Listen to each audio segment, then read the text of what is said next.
Shalom, selamat pagi Bapak Ibu Saudara. Puji nama Tuhan, hari ini kita diberi Tuhan kesempatan untuk kembali berjumpa dalam program Roti Gembala. Hari ini kita akan sama-sama belajar sebuah kebenaran firman Tuhan dari salah satu tokoh yang ada di Alkitab.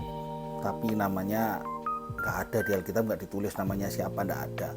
Cuman statusnya dia aja yang ada, dan sempat disinggung Bapak Gembala di ibadah Raya Minggu tanggal berapa ya itu ya, tanggal 19 kayaknya kalau nggak salah.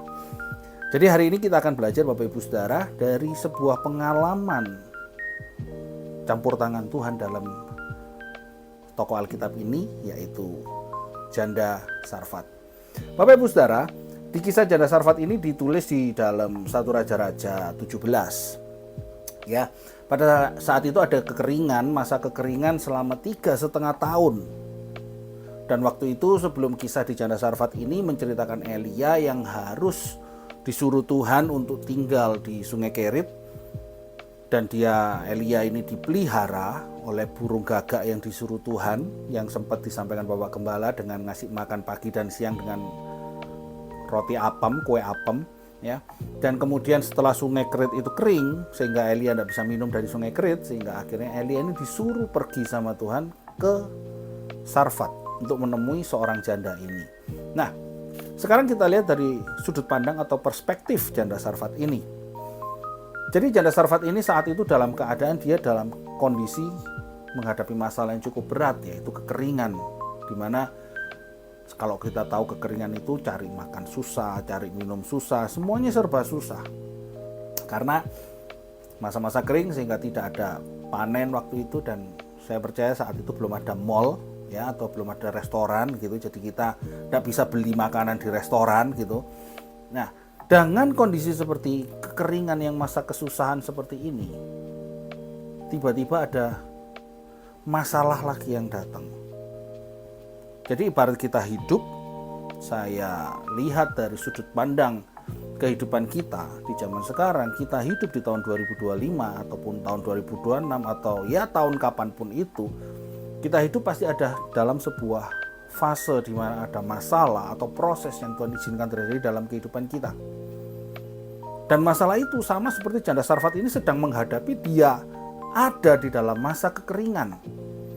Nah Bapak Ibu Saudara, coba kita memikirkan, pernah nggak Bapak Ibu Saudara berpikir, kalau kita belajar dari Janda Sarfat ini, kita ngerti ceritanya, sampai akhirnya dia mengalami mujizat Tuhan.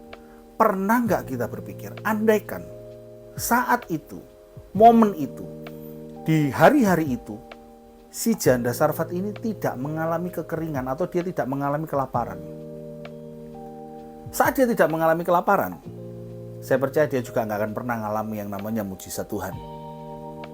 Tetapi karena dia mengalami kelaparan, dia diizinkan Tuhan ada di dalam sebuah fase atau di sebuah momen, ada permasalahan dalam hidupnya, yaitu dalam hal kelaparan. Maka disitulah dia melihat campur tangan Tuhan terjadi di situ. Dia melihat mujizat Tuhan terjadi di situ. Dia melihat kebaikan Tuhan, kasih Tuhan nyata dalam hidupnya. Padahal kalau kita tahu, kalau kita lihat dari cerita Janda Sarfat di 1 Raja-Raja ini, Janda Sarfat itu hanya punya segenggam tepung dan sedikit minyak dalam buli-buli. Dan kalau itu dimasak, dibuat makan dia sama anaknya, sepenggal-sepenggal, sepotong-sepotong, selesai dan mereka mati. Artinya saat itu saya melihat, saya memposisikan saya kalau misalnya ada di posisi Janda Sarfat itu adalah sebuah masalah yang cukup-cukup besar, yang cukup-cukup krusial dalam hidup kita, yang cukup-cukup berat dalam hidup kita. Bahkan boleh dibilang Janda Sarfat ini tinggal nunggu waktu mau mati. Jadi masalahnya sudah benar-benar luar biasa hebat. Dia cuma tinggal nunggu mati. Tetapi kita tahu pada akhir dari Janda Sarfat ini, dia diberkati Tuhan. Dia tidak cuma sekedar dipelihara Tuhan, dia tidak cuma sekedar bisa makan, tapi dia diberkati Tuhan. Demikian juga dengan kehidupan kita Bapak Ibu Saudara. Kalau hari ini, atau bulan ini, atau hari-hari ini kita sudah memasuki ya tahun 2025 di bulan Januari, bulan pertama ini, banyak masalah yang sedang terjadi dalam hidup kita. Satu hal yang saya mau sampaikan, jangan kita kecut dan tawar hati. Tetapi biarlah ini kita mengerti dengan sadar bahwa ini merupakan bukti kasih Tuhan dalam hidup kita untuk membawa kita melihat sesuatu hal yang besar yang Tuhan akan kerjakan dalam kehidupan kita. Kenapa saya ngomong begini? Karena di awal bulan Januari ini, di bulan pertama Januari ini saya melihat banyak orang yang ngeluh, bahkan sampai ke telinga saya, atau saya lihat di WA status dia. Banyak yang nulis bahwa tahun baru, di bulan baru, masalahnya tambah luar biasa banyak. Tidak hanya cuma 1-2 orang yang saya lihat di status WA-nya. Cukup banyak orang. Dan saya tidak mengerti masalah apa yang sedang dihadapi. Tetapi satu hal yang mau saya sampaikan pagi hari ini adalah, di mana saat kita diizinkan Tuhan ada di dalam fase itu, di dalam proses itu, Tuhan pasti akan sedang melakukan sesuatu hal yang mendatangkan mujizat dan melakukan segala sesuatu hal yang membuat kita akan melihat bahwa betapa besarnya Tuhan, betapa ajaibnya Tuhan, betapa Tuhan itu luar biasa. Tuhan izinkan bukan karena Tuhan nganggur mau nyiksa kita atau membuat kita repot, enggak. Tetapi Tuhan ingin menyatakan bahwa Dia Allah yang Maha Kuasa.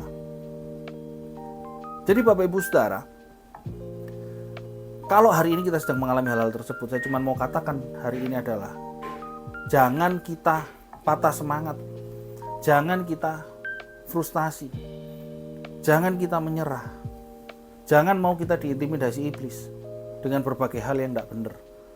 Tapi kita perlu ingat bahwa Tuhan mengizinkan ini karena ada maksud dan tujuan Tuhan yang mendatangkan kebaikan dan mujizat dalam kehidupan kita. Bukan kita ngejar mujizatnya, tetapi kita akan melihat campur tangan Tuhan. Karena Tuhan akan lakukan segala perkara yang besar. Di Roma 8 ayat 28 di situ dikatakan, Allah turut bekerja dalam segala sesuatu hal untuk mendatangkan kebaikan bagi mereka yang terpanggil dan mengasihi Dia. Jadi Bapak Ibu Saudara, hari ini saya cuma mau sampaikan bahwa kita harus sadar, kita harus tahu bahwa Allah yang kita sembah, Allah yang mengasihi kita sebagai anak, dikasihi Tuhan, dan Dia akan membuktikan dari setiap proses kehidupan dalam hidup kita, Dia ada dan terlibat di situ, karena Allah turut bekerja di dalam segala hal dalam kehidupan kita. Jadi hari ini satu ayat itu aja di Roma 8 ayat 28, karena kalau tidak ada ayatnya ntar katanya ngadi-ngadi gitu, ngada-ngada gitu ya. Cukup satu ayat Roma 8 ayat 28 ini bisa menjadi pegangan kita untuk sepanjang hari ini. Dan biar ini juga merimain kita, mengingatkan kita, jangan pernah kita berprasangka buruk dengan Tuhan, karena Dia itu Allah yang penuh kasih. Dia mengizinkan semuanya terjadi untuk membawa kita menjadi anak yang jauh lebih baik. Dan nanti untuk episode berikutnya saya akan sampaikan poin-poinnya, apa yang perlu kita lakukan, apa yang kita bisa belajar dari Janda Sarfat ini. Jadi mari kita sama-sama ingat bahwa Tuhan itu baik adanya. Dia selalu memberikan yang terbaik dalam kehidupan kita. Amin. Mari kita sama-sama tundukkan kepala dan kita berdoa. Bapak, kami bersyukur, terima kasih buat hari ini Tuhan. Tuhan masih berikan kami kekuatan, Tuhan masih berikan kami kesempatan untuk kami boleh bangun di hari yang baru dengan keadaan yang baik, dengan berkat-berkat yang Tuhan sediakan dalam hidup kami sepanjang hari ini.